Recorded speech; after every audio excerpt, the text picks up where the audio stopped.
Universal basic income. Pilot program testing out guaranteed income. This is the time for a guaranteed livable income. A guaranteed income for seniors so they can live with dignity and not have to worry about paying the bill. Universal basic income.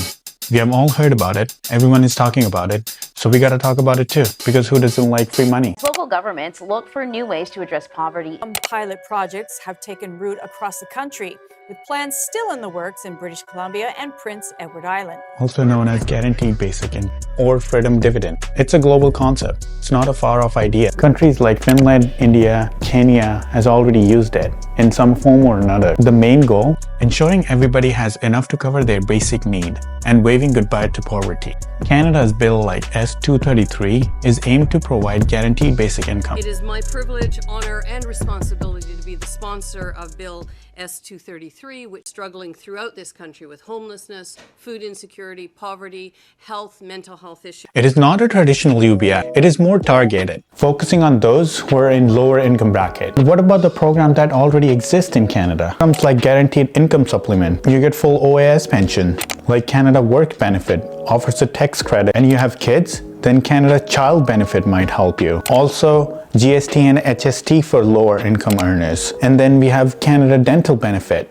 But are those all benefits are actually helping Canadians? That's the real question. According to Statistic Canada, the poverty in Canada is still rising year by year. 2022 to 2023 alone, it rose 13.3%. Bill S23 is aimed to provide guaranteed livable income to every Canadian up to $1,500 a month if you're single and $2,150 for couples. According to UBI Works, it would lift 1.6 million Canadians out of poverty and make life more affordable for 7.4 million Canadians, including people who work, and create a floor to help all Canadians in time of transition. People worry that if everyone gets money for doing nothing, nobody wants to go to work. People often work hard so that they can provide to their families. UBI could take away that need. Some people would be less motivated to find a job.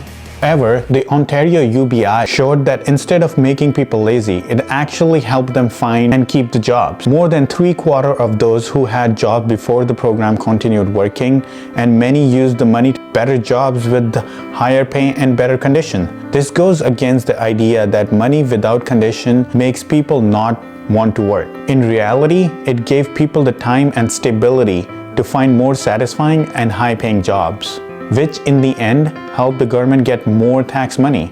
But people argue that if everyone gets free money, there might be fewer workers. If everyone decides to not go to work and enjoy life, this could be a problem to the economy. Employers need motivated workers, and without this motivation, it could be hard to find the right people for the right job. But the outcomes of Mincome experiment in Dauphin, Manitoba included reduced financial stress from participants, enabling one individual to secure a loan for local businesses. Additionally, there was a notable increase in the number of adolescents completing high school, challenging the previous trend of lower graduate rates in rural areas. Families could afford previously inaccessible necessities, as illustrated by young boys' first visits to the dentist, demonstrating the positive impact of basic income on overall well-being, education, and access to essential services. People in the program got healthier.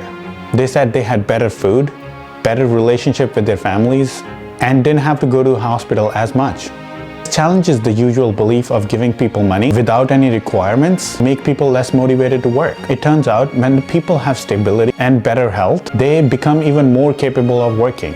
The potential economic boost from UBI is intriguing. With cash circulating in local businesses creating jobs, the conflicting desire of individual wants to work less and companies looking to hire more could potentially balance out. Now that we have already looked at the pros and cons of UBI, but is it possible for our government to actually afford it? According to UBI Works, there's no question that we can afford basic income in Canada. It is just 5% of what all governments spend in 2020. On their website, it mentioned there are 8 ways that we can afford to pay the UBI to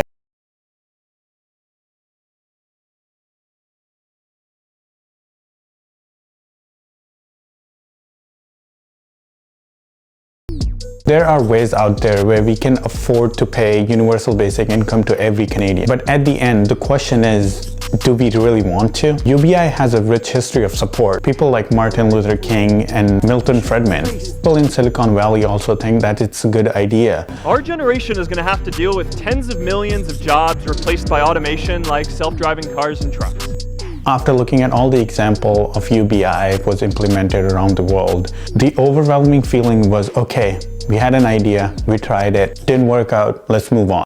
But it's totally possible to end poverty. Ultimately, the question isn't whether we want to end the poverty, it's whether we are willing to.